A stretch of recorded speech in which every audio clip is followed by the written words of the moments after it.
Orale, this is the FIRMELAB Podcast coming at you live and direct, straight talk, no interruptions, just facts. And on this episode, we have another special guest, my carnal, YB from Duz It Records. ¿Qué onda, carnal? How we doing today, bro? How you doing, man? Hey, we're doing good, bro. Appreciate you guys having me. Say surprisingly, Yeah. Hey, ready. Hey, I like it. My boy Berto, but shit, we about to get into this, bro. Right on, bro, man. So for the people out there that don't know who you are and just your whole organization, give us a little bit a backgrounds of your origins. I go by YB Duz It. I got Duz It Records under my belt, and I'm from Mexico. Okay. Mexico City to be specific. But I grew up all my life here in the Bay Area, but specifically Vallejo. Okay. I lived there my whole life. Okay. And yeah, came here like when I was around probably 4 years old, and now, man, made a life out here, Yeah.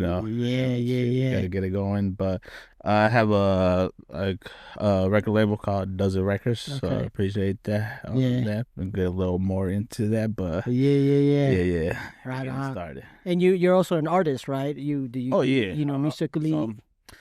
All right, so let's get deep into this. Yeah. So I do everything, bro. Like, I originally started as an artist. I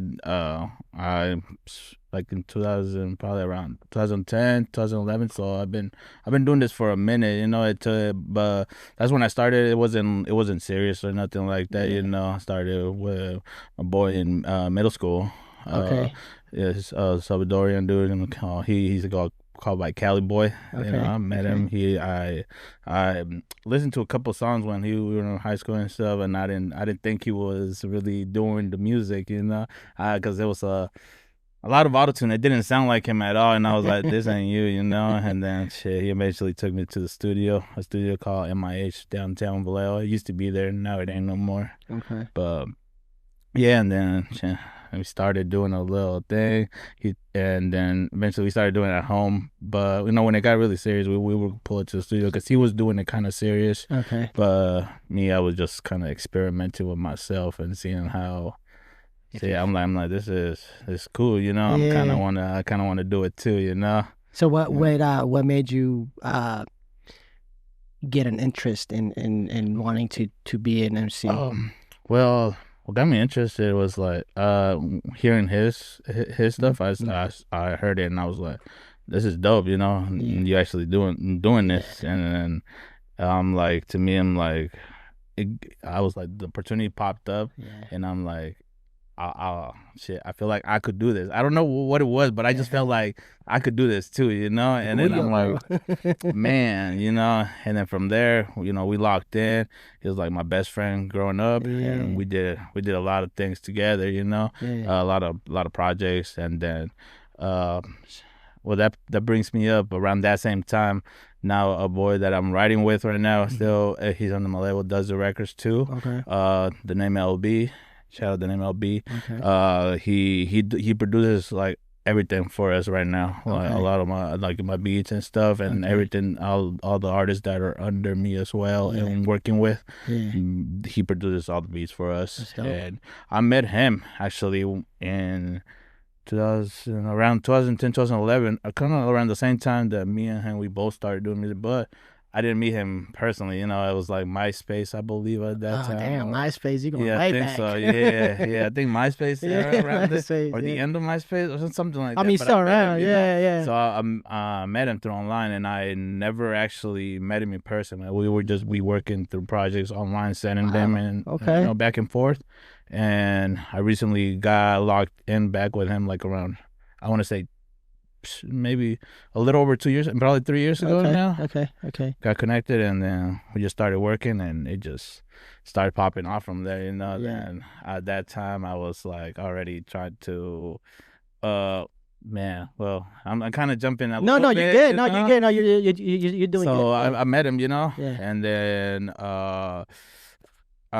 then we connected again, like online, and then I was doing a podcast as well. Oh, okay, so you're also a podcaster. Yeah. Okay. And last year, about 2 years ago, 2 years ago is when I had the podcast with him, and What was the podcast called? I mean, not to interrupt you. What was the podcast called? Duz It Records. Oh, podcast. Duz It Records. Okay, cool, Duz It Podcast, you know. Yeah, okay. Yeah, so I had started that, and I hit him up because I was hitting up like people that I kind of knew already at that time, and I knew that they did music at a point, you know. Yeah. So I hit him up on Instagram, I believe, and I was like, bro, I got this, little podcast going on. Like, say you want to do an interview, you know, and then to interview you and all that, and then from there he pulled up. Man, we locked in. Right after the interview, we started working on something already, you know, and then it just kept going back and forth, and we just locked in and continued it. And I'm like, man, he's sick with it with the beats already, and he's an artist as well. He does music as well. So, man, we're building this and keeping it growing. Yeah. And yeah, but Duz It Records came about. It wasn't even called Duz It Records. What was it called? What was the first draft, or what is it called? The first generation. The first generation, it was called Reach the Fame. First song, Reach the Fame with me, and that was with Cali Boy, my boy, who I started with. We're like, man, let's build this little team, you know, this little label and all that. And I was like, man, I'm always down with it, you know. I mean, we're already locked in, and we were just trying to bring some more of our friends, kind of like not really serious, but we were trying to see who was really trying to be serious with this, you know. Because me and him, we were trying to be serious with it, right. And then we were just young though, you know. But I mean, sometimes you start young, and that's when it's good for your knowledge, you know. Yeah, progress, and then, bro. Progress. And I'm like, and even then, I'm like, it's still more to learn every day. Yeah. But so me and him, we started this Reach the Fame, and then from there, I felt like it kind of didn't kick off, you know. And then we were like, I was more of I'm trying to make this happen, give you the idea, you know, and then we work on it together, get your feedback, because I'm always with the feedback from anything, you know. Yeah. And then we changed it to Success Over Fame instead. Okay. You know, I like the names, bro. It was developing, you know. Yeah. Because I like, I'm not really trying to reach the fame, you know. I kind of want to be more successful. You know, like, and then years passed by. You know, I had my ups and downs, you know, other stuff that happened in life, you know, which in the middle of the music and stuff, so took pauses, and like I could say really got back to it like probably around 6 years ago. That's when I was like really like, man, I got to think of this name. Like I really want to, you know, make this something like in my eyes, like, to be honest, it's funny, but I was thinking like, man, I want to be like on some DJ Khaled type of thing, you know, like having like hella, like at that time I was like, maybe I don't want to do music. I just want to be in, you know, making these moves and putting these artists together, you know, and engineer all of them, you know. And then, but eventually I called it. So I don't know, have you ever heard a song Easy Does It? Yeah, of course, bro. We don't have drop. I have a drop for the radio. Easy. Yeah, Easy Does It, man. That's why I'm Easy G. Like Easy, he was one of my rappers growing up. That was the man for me, bro. Easy E was like, even though from the band, easy, because I said, it's my name, right? So it was like, I can relate to it. But yeah, I'm not trying to take that away from you. But yeah. So that's funny that you mentioned that, because then that's how I came. I'm like, Easy Does It, and I'm like, shit. I love it. You know what? I does it all, because at that time I was already so I do graphic design as well. Oh, también. Wow, bro. You're just like me. Shit. Mexicanos come alike, bro. Hey, you know, do a little bit of everything. Yeah. Engineer. With the fun of all trades. Hey, that's what. So I was like, does it all, and then I was like, Duz It Records. And then that's when it clicked. I'm like, yep, this is it. I feel like this is it. Yeah, and I've made everything, the logo. I made my own logo as well. And then from there, ran with it. And I was like, this is what I want to do, you know? And I'm like, it had its ups and downs, you know? Yeah. And then I'm telling you, and then that's when, and then eventually I met LB again. Okay. And then through doing these interviews, I met a couple more dope artists that, like, Cookie Bands too. He's under the label as well. Okay. Man, dope artist, man. Yeah, okay. And I met him the same way. He hit me up for an interview, and I was like, let's do it. Is he from Alejo también? No, he's from Oakland. Oakland, okay. Yep. Oaktown. Shout out to Oaktown. Shout out to all. Yeah. Hell yeah. But him, and then my other artist I got also under is my brother-in-law. Everybody hates Drew. Shout out Everybody Hates Drew too. Love the names, bro. Yeah. Very creative. Yeah. So, and then newest member, Young Berto. We got a lot of things coming soon. We just interview Young Berto, and he was telling us just the story and his progress, and so it's good to see that you guys are united, because he's also a good. Just overall as a person, as a human being, he's always shown love. That's what I like about him. Yep. And then again, like I was telling him, his progression has been high. He's hitting those points where you can see that he's growing. So it's good to see where he's landing and who he's working with, and obviously with you and Duz It Records. So before we keep going, like what other trades you have besides graphic designing, producer, right? You produce, engineer. Oh, engineer, and then obviously as an MC. Do you have any more that you do? Yeah, actually, yeah. So it was actually this summer, it was like in June. I believe it was in June or no, it was July. Okay. Yep, July. I went out with my boy Zach. I went out with him to Montana. He invited me. He's like, hey, let's go out. His cousin came last year to visit over here, and his cousin wanted me to pull up out there too. So, we took a trip out to Montana, and then, he finally showed me. Last year he pulled up when he went to Montana. He goes to Montana every year. Okay. So he went to Montana last year, and he came back with some jerky, and man, that shit was gas. And I was like, that's dope. And then he's like, man, he had told me already since last week, man, you got to pull up with me sometime. And I was like, yeah, maybe, but in my head I was thinking, I don't think I'm going to pull up, I'm like, Montana. That's a mission. Then out of nowhere, he invited me again this year, he's like, man, let's go, and then, since I already had met his cousin and everything, I was like, man, let's go, let's do this, we pulled up out there, and we already know that we were gonna make beef jerky. We were gonna make beef jerky again, So then we went, we did it over there. That shit was good. They taught me how to do it and everything, all the process and all the ingredients. And then we came back over here, and he was like, bro, we know everything already. Like, you trying to start this business with me? Like, let's do this. But we both said, let's do it. Yeah. And I was like, man, that's some good ass beef jerky. And I'm like, his grandpa, that's his recipe, and he gave it to him. So this is we have two right here. Yes. Obviously you guys see here. Yes. So we have the one is the Montana Gold jerky, which is that the grandfather's recipe? Or? Yeah, well, Montana Gold jerky, that's the brand in general that we called it. Okay. And his recipe, well, his name is Grandpa's recipe. That's what the original one, and it's just like a spicy, more spicy and more peppery. Yeah. Yep, that's what that is. It's a cayenne. I think you have it on here. My bad. No, you're good. Let me have it. Like, we want to make sure. So this is it right here. A quick little black pepper cayenne. No, you're right. Cayenne. Yeah. Because the last time I was saying some paprika, which is similar. It's similar. They're both red, but cayenne is the one. You want to get a little more spicy.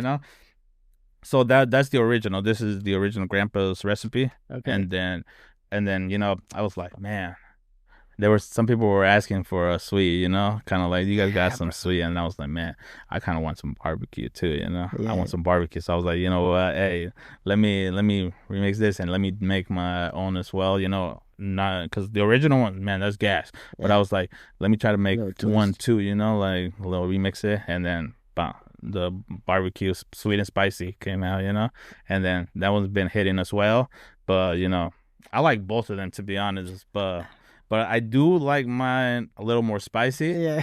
But man, I fuck with the barbecue too. Though. I had the one that's not spicy, the one with just the regular one. Yeah, the sweet and spicy. Good, bro. I really want to try the other one, but I like it that right away when you touch it, it's almost like I don't know if I should say this on, but like a bag of weed, when it's nice, like you touch, oh, that's good. It's not all dry and hard. Yeah. So this is good, bro. Appreciate it. So if people want to purchase this, like if they want to buy some, are you actually selling it? Yes, we already got it. We sell it by bulk, or however you want to order it. These are $12 bags. Okay. Right now, 4 ounces you get. Okay. And then we sell it as also like a bundle deal. Like let's say you buy 5, you get 1 for free. Where can they buy that at?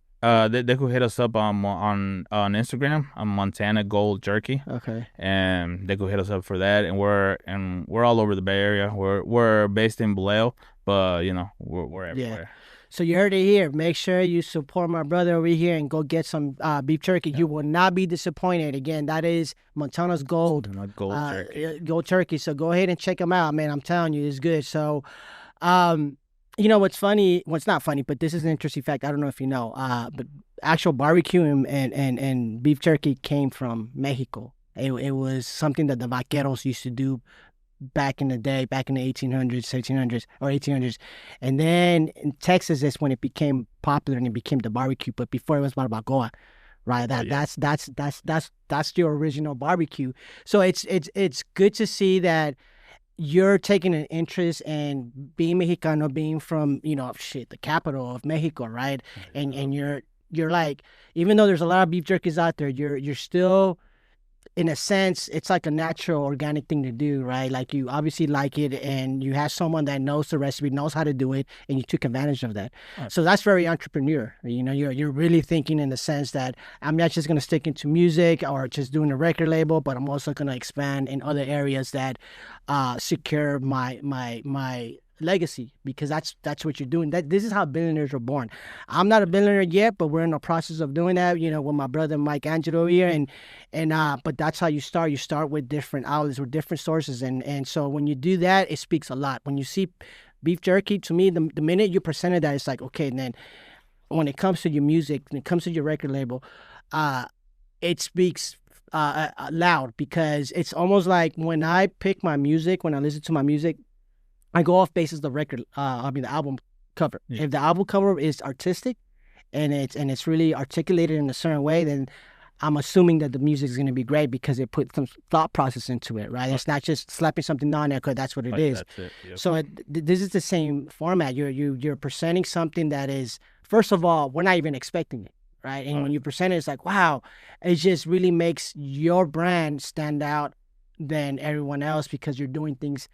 You're doing it organically. You're not following an actual lead that everyone else is doing. And I'm not knocking on that, right? Because there's a blueprint. When you have a blueprint, you know the guarantee of that success is going to be higher than doing it on your own. But I appreciate it when you come with these when people come with these different avenues of the different stuff that they're doing, because it just speaks in words, right? It speaks loud, that it says, okay, I'm not just doing this, I'm also doing all these different things. And it's almost these things that you want to collaborate with those type of people, because it's going to be fun, right? It's going to be not just one lane. You're going to have all these different lanes where the creativeness, it's going to be so much higher than it would be with someone, or maybe not, right? I'm just assuming, speaking out loud, or thinking out loud, I should say. But so great. So there you go again. Check them out. That's Montana Gold. Gold Jerky. Yeah. So I want to go back to, excuse me, Young Berto. How did you guys click? Like, what's the connection on that? Yeah, so me and Young Berto, we met at another showcase from Miss White. Oh yeah, I heard it. Yeah, we met. She does some shows as well, and we met through one. And I think it was at Bottoms Up as well. Okay. So we met there, and then from there we had another event as well. When I first heard him and Alley Boy as well. Yeah, Alley Boy, yeah. Shout out to Alley Boy. I was like, man, there's some tight artists, and it's different than what we do as well. But then I'm like, man, man, to be honest, like in my head, I had already had a vision where I wanted to kind of expand my tone and my music as well, and have different type of artists, and that was in the whole thing. It wasn't even, man, it all just happened organically. We met, then we had another show as well, the same thing in Oakland. It was I forgot what it's called, the complex, something complex. Yep, in San Francisco as well. Okay. And we had another show there. Then after the show, Humberto invited me to another show that he was gonna host, and for the 4th of July, I think it was the 4th of July show. He invited me, and then we tapped in. I told him, I'm like, hit him up again. I'm like, hey, so what's up with the show? Yeah. And he's like, man, it's happening. We're doing it. He put a lot of my artists as well on, and then, man, from there it just clicked, man. And I'm like, man, this guy's serious about his thing too, like his art. This is everything we're making is art. Man. And then it just punched, and I'm like, man. And then organically, I was in my head, I was like thinking what way is he gonna take things? What way am I thinking things? And I'm like, this is just like, I felt like I was seeing like in a different thing, because I'm not doing like showcasing shows and all that, but like I see his aesthetic work, and I'm like, I feel like kind of like me, the same way that like really recognize work and all that. And then he just brought the label, and I'm like, man, he's a perfect fit for it, man, as well. And I'm like, he's a great artist. I'm like, and we both have like we have something we both bring to the table in all sources, and I'm like, it's not just everyone for each other. I'm like, I take this as a team. We're a family, and I'm like, man, we're just gonna, from here, we're up, man. Yeah, game recognized game. That's what that is, man. When you come across that person that, at first it's gonna be slow, but once it picks up, that's the person you need to rock with, because I feel like when it takes time to marinate, it's kind of like beef jerky, right? When you marinate, the longer, the better it is. Or just with anything, when you cure it, and it's an organic, slow process, then you know that the end results, and obviously it's not just the end for you guys. It's a beginning for you guys. You guys, the star. Yeah, the star. And it's a beautiful thing, because and shout out to all the cultures out there. We respect and love all the cultures.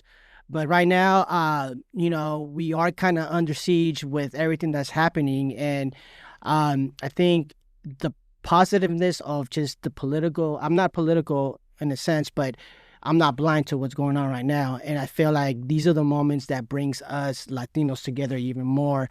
We bind a little more harder, and we rock with each other more because of the circumstances, and so that's the flip side of what's going on right now. Fortunately, there is a lot of heartaches going on, and it's a sad thing to see, but it's nothing new. It's something that we go through every decade, and I feel like that's what gives us the resilience to keep going. And obviously, like with what you're doing with Young Berto and coming together and unifying, and not just your guys yourself, but you bring other artists involved into it.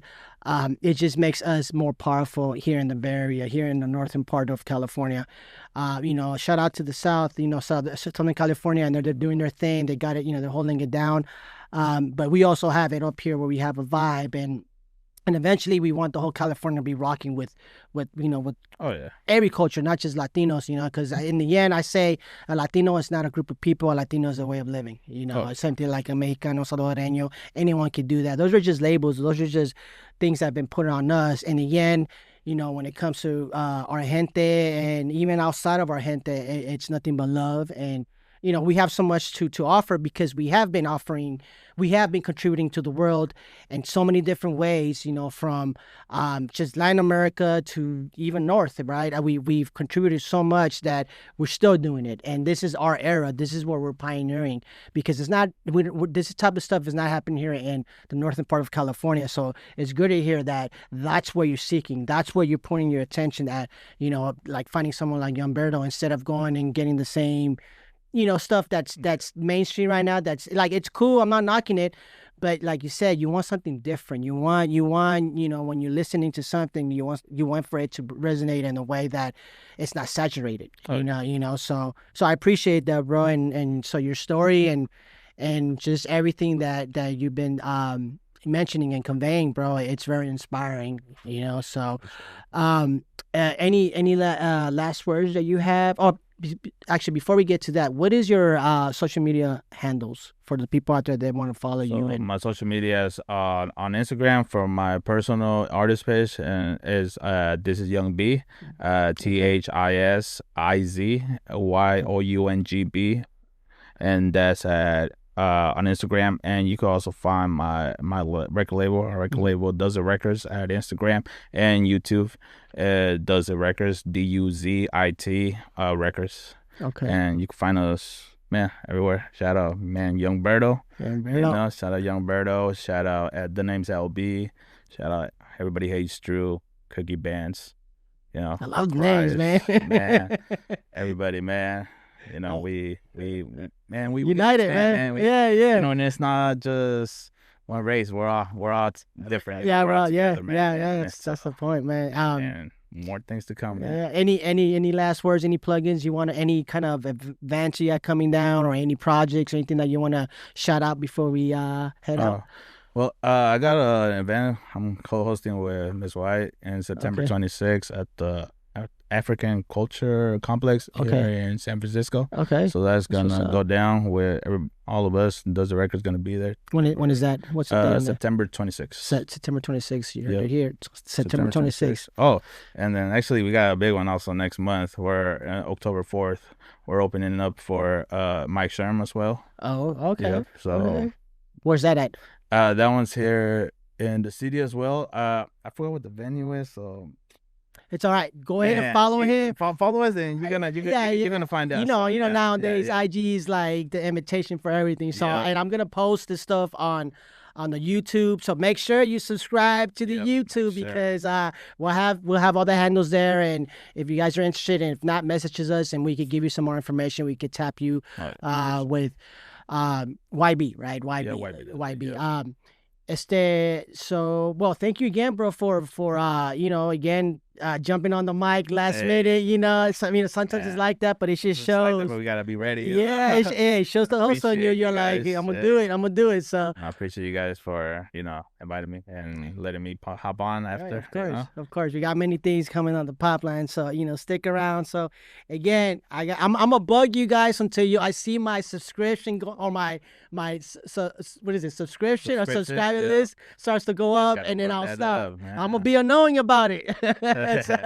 So anyhow, gente, gracias again for tuning in and joining us, and listening to the story of YB from I want to say Easy Does It, but Duz It Records. Duz It Records. So pero con eso, gente, we'll see you in the next one. Vale.